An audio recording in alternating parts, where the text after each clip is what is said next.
Hey guys, this is Awesome John 22 coming at you today with another review.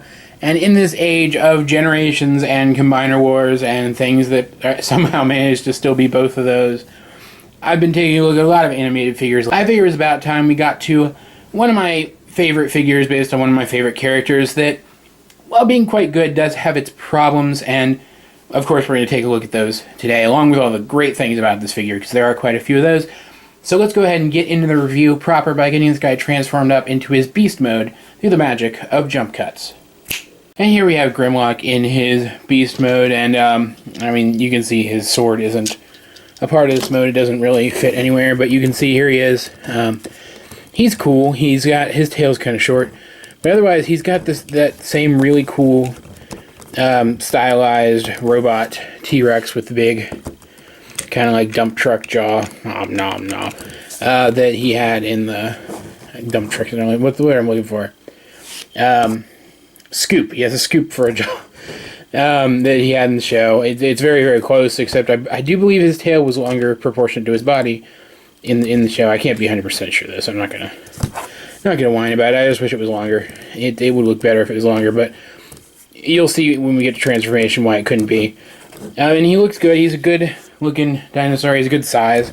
Here he is next to Classics Grimlock, who's about the same length, but who is considerably shorter, especially if we put him in kind of the same stance. You can see, I mean, animated Grimmy's almost twice as tall than poor little Classics Grimmy here. So let's put him off to the side again. By off to the side, I mean toss him on the floor. And take a look at this guy. We can see he's got great detail on him. He's, like all animated figures, he's an homage to a previous character. So yeah, clearly this is an homage to Generation 1 Grimlock in its design and whatnot. And he looks good. He's definitely a little dark. I really wish, this is like, okay, I used to have a G1 Grimlock, and I wish constantly that I still had it. This is one of the times that I really wish I still had it, because now I can compare these guys. He's clearly like a darker kind of gray, and I don't think these red bands correspond to anything that was on the G1 figure. And he obviously doesn't have the old-timey like robot details all over the place and stickers and stuff, like the sticker details. He's obviously like a little cleaner and simpler in terms of his color scheme and patterning. But he looks great. He's got this dark gold all over the place. These are all gold plastic, and then the rest of this is painted gold, and it looks good. It's a good looking figure. I mean, I just love his head sculpt. He's one of the few Grimlocks whose head actually looks big. It's not really that big, but it looks big. It's got a bigness to the feeling of it.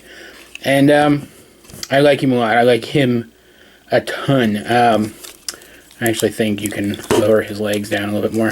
I don't know, I like him standing taller though, because it makes him look more imposing. But yeah, he's great, and like most Grimlocks, you can display him in this form. But I mean, the Dinobots in animated were very different than previous Dinobots, and they did tend to take on their robot mode forms, it seemed, to me at least, proportionately more often than they do in other media. So I have no issue displaying this guy in his robot mode, which we'll take a look at now. Transformation is, of course, fairly simple. Animated toys tend to be, fairly simple. So we're going to actually take these sections, and it's a little tough because this peg here is very, very tight. And we're going to unpeg these guys. I'm not sure why these end bits fold, unless it's to like open this up to get your finger in there or something. Or unless there's a feature on here that I've completely missed. That's possible. Because they don't have to fold for transformation. Anyway, split that. And come up here to this section. Unpeg it. Separate this. And then bring his legs down. Made up of his upper tail and those small back panels. The back panels, and this is really cool. This is something that... This is like one of those kinds of transformation things that the old G1 figures really could have made use of. But you have this, and it comes up and it fills this in, so you don't have as much big, huge bits of kibble up here where his back and neck were. Oops, fell. And then what you do is you take, there's slots there and tabs there. You just tab these bits in, and that's why his tail can't really be longer, because the tail kibble has to fit up alongside his legs, which aren't super duper long, really. Next, we're going to take this whole back section, and we're going to take these and fold them out. Bring this down, bring his head up onto his back, and you can take these and fold them in. I don't always do that, but you can, and they fit just fine. And what we're going to do is, that doesn't actually peg anywhere yet, take this whole section, slide it up, and we can take this and this tab here, we'll peg in like that, and then we're just going to take his claws and fold them into hands and rotate them, and just kind of straighten out his arms a little bit, get him standing. If his legs will stop freaking collapsing on me. And there we have Transformers animated Voyager class Grimlock in all of his robot mode glory. And it's just a great figure. I love the look of this figure. I'm going to try to explain to you guys why. So, yeah. Let's start off by bringing in a couple more size comparisons. Here he is with another animated figure, and you can see one of the main issues with this guy. Sentinel here is short, and while Grimmy is a Voyager, he's not that much taller than Sentinel. He's actually shorter than Optimus Prime from animated, which I really wish I knew where my animated Optimus Prime was right now, because I'd love to show you those guys together. But this is a good comparison, because Sentinel is too short to be like in scale with Optimus. Grimlock should be taller than Optimus, but this Grimlock is not much taller than Sentinel. So you can kind of see my main, primary issue with this, and all the Dinobots from the animated toy line. They all had great designs that were very close to their show models and transformed great and had great detail and great articulation and were just great looking, but they were all a lot smaller than they should have been. Here's an example. Combiner Wars Optimus Prime here is about the same height as animated Optimus Prime. They're comparable. You can see Grimlock is just significantly shorter. Let's bring them all in three in here together. So you can see Grimlock is almost more of like a mid-stage between Deluxe and Voyager than he is an actual Voyager class figure. Especially considering he comes from an era when Voyager class figures were, you typically still expected them to be a little bigger than this. And it just kind of bums me out. But, get these guys out of the way, but in everything other than his size, this guy just nails it. Bringing him up close, we can see he has this great head sculpt. It doesn't really resemble Grimlock, except superficially in terms of its general profile, but it just looks so good. He's got the same little scoop jaw thing that he had in his beast mode, but he's got this blue visor that just, first of all, it's light piped. You can actually see it on the camera, the light coming through it.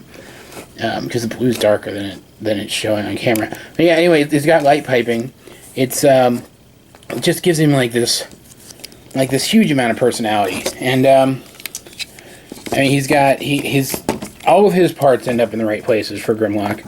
You can see his dino legs make up his arms. He's got good articulation, and then despite that, which is very nice, he's got these great chest details that are reminiscent of older versions of Grimlock. And just all kinds of molded detail. Even in this section here, which is only partially revealed when you transform him, because there's actually more going up there, you've got these great little black vent details. It just looks really nice. And he does have a waist rotation, which he didn't really need to have. I don't think, because of this sliding bit here, I don't think anybody would have complained if that wasn't there, but he got it anyway. It's just a very nice thing to see. In terms of his articulation, real quick, since I already started talking about it, his head only rotates, but it rotates fairly well. He technically has little hand articulations there. I already showed his arms. These are loose. These are for transformation, obviously. I kind of wish you could bring them all the way in and they would clip in place, but they don't. But anyway, despite that, he does have mostly a full range of articulation. Forward and back is kind of limited because, first of all, the joint's really tight, and second of all, there's not a whole lot of room, but it's there. And he rotates here. He does not rotate above the leg, which is kind of a bummer. I'd prefer that, but he has great bend at the knee. And I'm kind of rediscovering some of this as I go, honestly. But probably, oh, that's not supposed to happen. But probably one of the coolest features about this guy is his giant freaking sword. Grimlocks have always come with swords. This guy has a giant fiery lava rock sword. And if you look here in his right hand, only his right hand, unfortunately, he can't hold it in either one, but only his right hand will do this. There's this little black tab you can, there you go. And if you look here, there's a little slot. So what you can do is you can take this, pop it in there, and is it not going to work? Well, there's a, that should have worked. Let's take a look at this, because that's a little weird. Bring it in. This is kind of an old toy at this point, guys, so I apologize if it has issues. Give me 1 second. So looking in there, it looks like the trigger mechanism is actually off-center now. I don't know if it's broken or what, but I mean, all the spring seems to still be in place and everything. So what I'm going to do is I'm going to try to... This is how you retract the gimmick right here.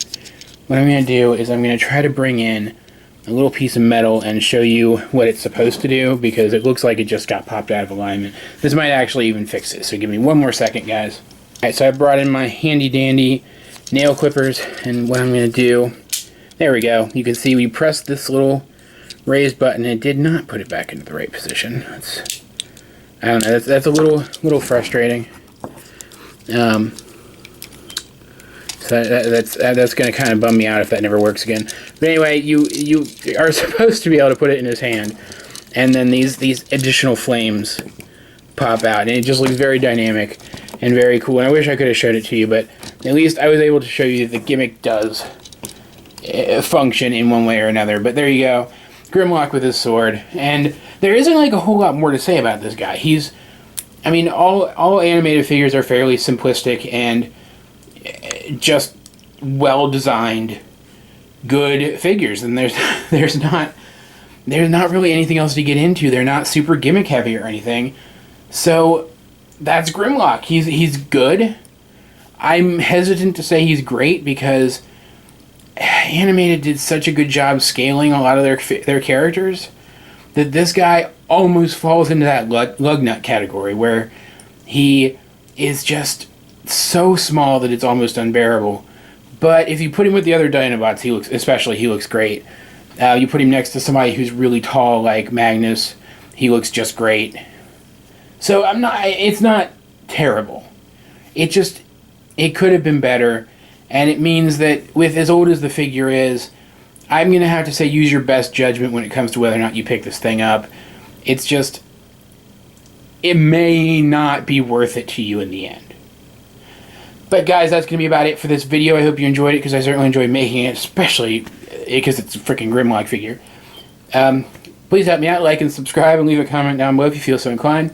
In the description down below, you'll find links to all the other things I'm working on, including a link to the blog post containing a list of all of the figures in my collection up for review. Check that out. If you see anything in it that you would like me to review, let me know and I will see what I can do.